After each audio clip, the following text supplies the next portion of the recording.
Channel daily updates చూడాలనుకుంటే right side కనిపించే button subscribe చేసి పక్కనే ఉన్న బెల్ బటన్ ని క్లిక్ చేయండి. అలాగే లైక్ చేయండి, షేర్ చేయండి, కమెంట్ చేయండి. శాసనసభలో ఓట్ ఆన్ అకౌంట్ బడ్జెట్ మీద చర్చ సందర్భంగా ముఖ్యమంత్రి గారు ముత్యాల్లాంటి కొన్ని ముచ్చట్లు చెప్పారు. బడ్జెట్ను గణాత్మకంగా చూడొద్దు, గుణాత్మకంగా చూడాలి అన్నారు. వినసొంపుగా ఉన్న మాట ఇది.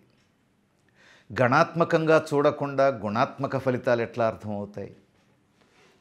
లెక్కలు చూస్తేనే కదా వాటి ఫలితాలను అంచనా కట్టగలిగేది. లెక్కలను బట్టే విశ్లేషణలు సాధ్యమవుతాయి. వాటి అమలును బట్టే సత్ఫలితాలా దుష్ఫలితాలా అనేది తేలిపోతుంది. లెక్కలు చూడొద్దు అని అంటే ఫలితాలని కూడా చూడొద్దని చెప్పటమే కదా. రెండోది, గణాత్మకంగా చూడొద్దు అని అంటే అసలు లెక్కలే కదా బడ్జెట్ అంటే. గణాత్మకంగా చూడొద్దు అని అంటే బడ్జెట్టే అవసరం లేదు. బడ్జెట్ అంటేనే లెక్కలు, లెక్కలు లేకుండా బడ్జెట్ ఉండదు. మరి ఎందుకన్నట్టు గణాత్మకంగా చూడొద్దని ముఖ్యమంత్రి గారు ఎందుకంటున్నారంటే కొన్ని విషయాలు ప్రజలకు అర్థం కావడం ప్రభుత్వానికి ఇష్టం లేదు. బడ్జెట్ కంటే ముందే 15వ ఆర్థిక సంఘానికి రాతపూర్వకంగా ఒక విజ్ఞాపన పత్రం అందజేశారు మన రాష్ట్ర ముఖ్యమంత్రి గారు. అందులో సాగునీటి ప్రాజెక్టుల నిర్వహణ కోసం రానున్న 5 ఏళ్లలో 40,000 కోట్ల రూపాయలు ఖర్చు అవుతాయి అని చెప్పారు. మిషన్ భగీరథ నిర్వహణ కోసం మరో 12,000 కోట్లు ఖర్చు అవుతాయి అన్నారు. ఈ 12,000 కోట్ల రూపాయలు ప్రజల నుంచి వసూలు చేస్తాం యూజర్ ఛార్జీల ద్వారా, కానీ అందుకు కొంత సమయం పడుతుంది. ఈలోగా మీరు 12,000 కోట్ల రూపాయలు మాకు సహాయం అందించండి అని కోరారు. అంటే ఈ 12,000 కోట్లు అని అంటే ఇది అంకే కదా. ఈ అంకే ప్రజల మీద భారం వేస్తాం, యూజర్ ఛార్జీల రూపంలో వసూలు చేస్తాము అని అంటే అది ప్రజలు మోయాల్సిన భారమే కదా.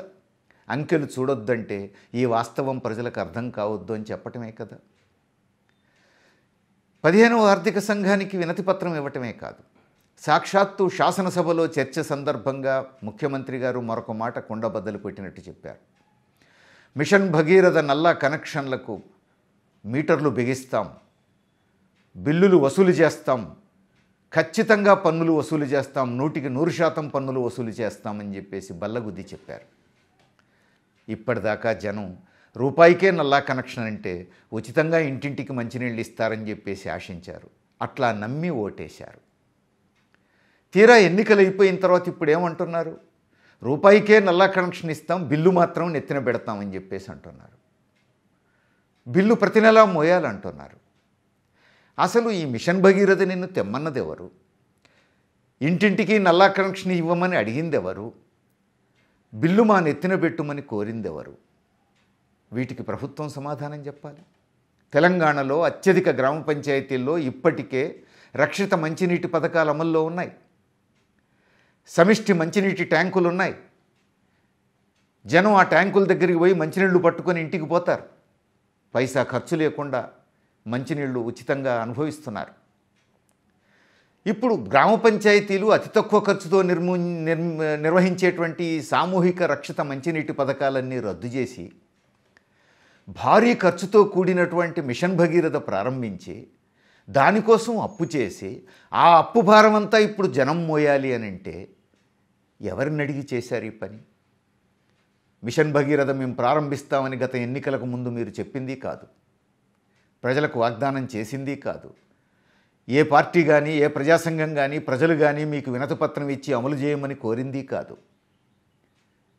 ఎందుకు ఈ భారీ ప్రాజెక్టులు చేపట్టారు? ఎందుకు అప్పులు చేశారు? ఎందుకు ఆ భారాన్ని ఇప్పుడు ప్రజల మీద మోపుతామంటున్నారు? తాగడానికి మంచినీళ్లు కూడా కొనుక్కోవాల్సిందేనా? అంటే క్రమంగా ఇప్పుడు ప్రజల మీద మంచినీటి భారం పన్నుల రూపంలో వేసి అది జనానికి అలవాటైపోయిన తర్వాత ఆ మిషన్ భగీరథ నిర్వహణను ప్రైవేటు కంపెనీకి అప్పచెప్తారా? అప్పుడు సిలిండర్లు జనం కొనుక్కునే పరిస్థితిని తెచ్చిపెడతారా? ఎటు దారి తీస్తున్నది? గ్రామీణ పేదలు ఇప్పటికే అనేక ఇబ్బందులతో అల్లలిపోతున్నారు. వాళ్ళ మీద కనీసం మంచినీళ్లు కూడా ఉచితంగా అందకుండా భారం మోపేటువంటి పని ఈ ప్రభుత్వం చేయదగిందేనా అనేటువంటి ప్రశ్న ఇప్పుడు సీరియస్గా అందరం పరిశీలించాల్సినటువంటి అవసరం ఉంది. దీని నుంచి ఇంకొక ప్రశ్న ముందుకు వస్తుంది. 15వ ఆర్థిక సంఘానికి ఇచ్చిన మెమోరాండంలో 12,000 కోట్లు మిషన్ భగీరథ ఖర్చు కంటే ముందు వాక్యాలు ఏమున్నాయి? సాగునీటి ప్రాజెక్టుల నిర్వహణ కోసం 40,000 కోట్లు ఖర్చు అన్నారు. మరి మిషన్ భగీరథ కోసం కనీసం 12,000 కోట్ల ఖర్చు కూడా ప్రభుత్వం భరిస్తానని చెప్పలేకపోతున్నది. ప్రజల మీదనే భారం వేస్తున్నది. మరి ఆ 40,000 కోట్లు ఎవరు భరించాలి? అంటే దీని తర్వాత ఇక 40,000 కోట్లు కూడా భారం వేస్తారా? మనందరికీ తెలిసిందే, ఇంకా తెలంగాణ జనం ఇంకా మర్చిపోలేదు. సాగునీటికి కూడా మీటర్లు బిగించాలని, రైతుల నుంచి వసూళ్లు చేయాలని ప్రపంచ బ్యాంకు చెప్పిన విషయం మనం ఇంకా మర్చిపోలేదు. ఇప్పుడు ఈ 40,000 కోట్లు మరోసారి సాగునీటికి మీటర్లు బిగించి రైతుల మీద భారం మోపబోతున్నారా టీఆర్ఎస్ నాయకత్వం, తెలుగుదేశం ప్రభుత్వం? కొత్తగా తెలంగాణ సాధించుకున్న జనం ఈ భారం మోయటానికేనా? వీటికి ప్రభుత్వం సమాధానం చెప్పాల్సిన అవసరం ఉంది. అంటే మరొక రూపంలో ప్రపంచ బ్యాంకు చెప్పినటువంటి విషయాన్ని దొడ్డిదారిన తెచ్చి నెత్తి మీద రుద్దేటువంటి ప్రయత్నం ఏమైనా సాగుతోందా అనేటువంటిది ఇప్పుడు సీరియస్గా ఆలోచించాల్సినటువంటి విషయం. బడ్జెట్లో 30,000 కోట్ల రూపాయల అప్పులు చూపించలేదు. అదేమిటి అంటే, మేము ప్రభుత్వం నుంచే తెచ్చినాం, ప్రభుత్వ రంగ సంస్థల నుంచే తెచ్చినాం, మేమేం ప్రైవేటు వడ్డీ వ్యాపారస్తుల దగ్గర తేలేదు అంటున్నారు. మీరు ప్రైవేటు వడ్డీ వ్యాపారస్తులు తెచ్చినని ఎవరు అంటున్నారు? మీరు తెచ్చింది ప్రభుత్వ రంగ సంస్థల నుంచే కావచ్చు. కానీ 30,000 కోట్లు మీరు తెచ్చిన అప్పును బడ్జెట్లో చూపించలేదు అనేది ఒక వాస్తవం. ఎందుకు చూపించలేదు? టెక్నికల్గా ప్రభుత్వ శాఖలకు సంబంధించిన అప్పు కాదది. వివిధ కార్పొరేషన్ల పేరు మీద తెచ్చిన అప్పు. అంటే మిషన్ భగీరథను ఒక కార్పొరేషన్ చేశారు, సాగునీటి ప్రాజెక్టులను కార్పొరేషన్లు చేశారు. అట్లా ప్రభుత్వ శాఖలు నిర్వహించాల్సినటువంటి పనులను కార్పొరేషన్లుగా మార్చి కంపెనీ చట్టం కింద రిజిస్టర్ చేసి ఆ కంపెనీలు అప్పు చేసినాయి కాబట్టి బడ్జెట్లో చూపించాల్సిన అవసరం లేదు అని చెప్పేసి అంటున్నారు. నిజమే, ఇది ప్రభుత్వ శాఖ ప్రత్యక్షంగా చేసిన అప్పు కాదు కాబట్టి బడ్జెట్లో కనిపించదు. మరి ఈ 30,000 కోట్ల రూపాయల అప్పు ఎవరు తీర్చాలి? అది కంపెనీ చేసిందా, కార్పొరేషన్ చేసిందా, ప్రభుత్వం చేసిందా అనేది ప్రధానమైన అంశం కాదు. రేపు ఈ భారం ఎవరు మోయాలి, ఈ అప్పు ఎవరు తీర్చాలి అనేది పాయింట్. ఈ అప్పు ప్రజల మీద మేము వెయ్యబోవట్లేము, ప్రభుత్వమే భరిస్తుంది అని ఈ బడ్జెట్లో ప్రభుత్వం చెప్పిందా? ముఖ్యమంత్రి గారు ఆ మాట చెప్పడానికి సిద్ధంగా ఉన్నారా? లేరు. చూస్తున్నాం, కేవలం 12,000 కోట్లు మిషన్ భగీరథకు తాగునీటి కోసం చేసినటువంటి అప్పునే మేము భరించలేము, బిల్లులు వసూలు చేస్తామని అంటున్నారే. మరి ఈ 30,000 కోట్ల అప్పు జనం మీద భారం మోపుతారు కదా, ఆ 40,000 కోట్ల సాగునీటి ఖర్చు జనం మీద భారం వేస్తారు కదా. ఇవన్నీ ఎవరు మోయాలి? ఇవన్నీ మోయగలిగేటువంటి శక్తి ఈరోజు తెలంగాణ పేద ప్రజానీకానికి ఉన్నదా అనేటువంటిది ఈరోజు సమాధానం చెప్పాల్సిన అవసరం ఉంది. అంతేకాదు, బడ్జెట్లో 20,000 కోట్ల రూపాయలు లేని ఆదాయం ఉన్నట్టుగా పెంచి చూపించారు. దీన్ని ఎట్లా అర్థం చేసుకోవాలి? ఆ పెంచి చూపిస్తే రేపు రాదు, రాకపోతే రాలేదంటాం అని ఎవరైనా అనుకోవచ్చు. అంత సులభంగా కొట్టివేసేది కాదు ఇది. పెంచి చూపించి ఏం చేశారు? ఆ బడ్జెట్ అంతా కొన్నిటికి కేటాయించారు. మరి పెంచినటువంటి రాని ఆదాయాన్ని వచ్చినట్టు చూపిస్తున్నటువంటిది రేపు రాదు కదా. రానప్పుడు మరి దేనికి కోత పెడతారు, దేనికి ఖర్చు చేస్తారు? ఇప్పటిదాకా మనకున్న అనుభవం ఏమిటి? ఎస్సీ ఎస్టీలకు, బీసీలకు, సంక్షేమ పథకాలకు కేటాయించినటువంటి కేటాయింపుల్ని కోత పెడతారు. బడా పారిశ్రామికవేత్తలకు, ఇతర పెద్దోళ్లకు ఉపయోగపడేటువంటి ఇతర అభివృద్ధి కార్యక్రమాలకు ఈ నిధుల్ని డైవర్ట్ చేస్తారు. ఇది ఇప్పటిదాకా ఉన్నటువంటి అనుభవం. రేపు జరగబోయేది కూడా అదే.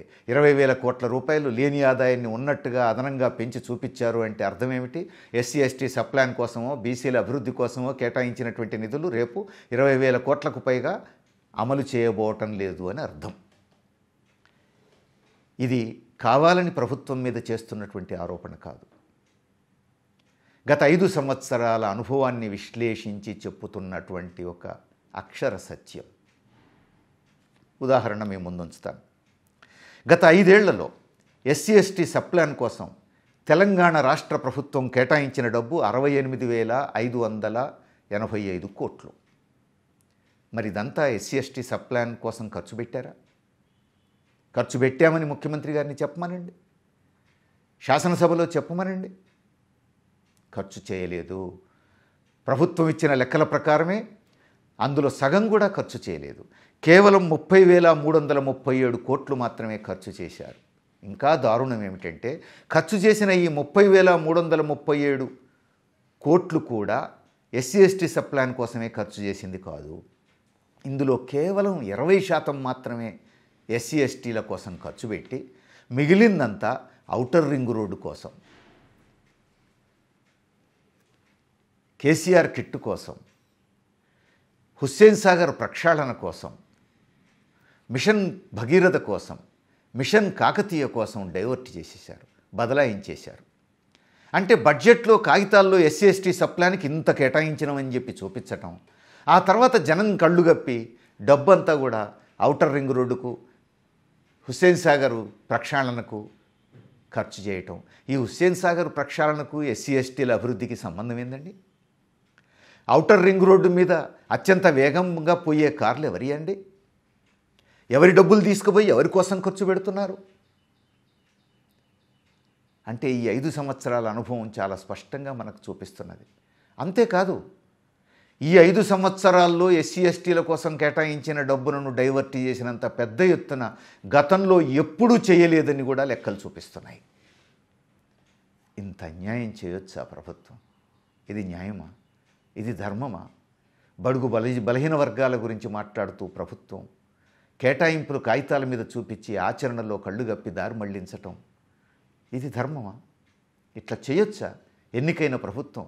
నమ్మిన ప్రజానీకాన్ని ఈ రూపంలో కళ్ళు గప్పి భ్రమంలో పెట్టి డబ్బు మరొకదానికి ఖర్చు పెట్టడాన్ని అట్లా అర్థం చేసుకోవాలి. ఈ విషయాలను అర్థం చేసుకోవాల్సింది తెలంగాణ ప్రజానీకమే. తెలంగాణ ప్రజలు చైతన్యవంతులు కాకుండా, ఈ వాస్తవాలను అర్థం చేసుకోకుండా, ప్రశ్నించకుండా ఇంకెవరో వస్తారని, ఏదో చేస్తారని ఎదురు చూస్తే మోసపోవడమే మిగులుతుంది. చైతన్యవంతులైతే, నిలదీస్తే న్యాయం దక్కే అవకాశం ఉంటుంది. ఇది చరిత్ర చెప్పినటువంటి సత్యం.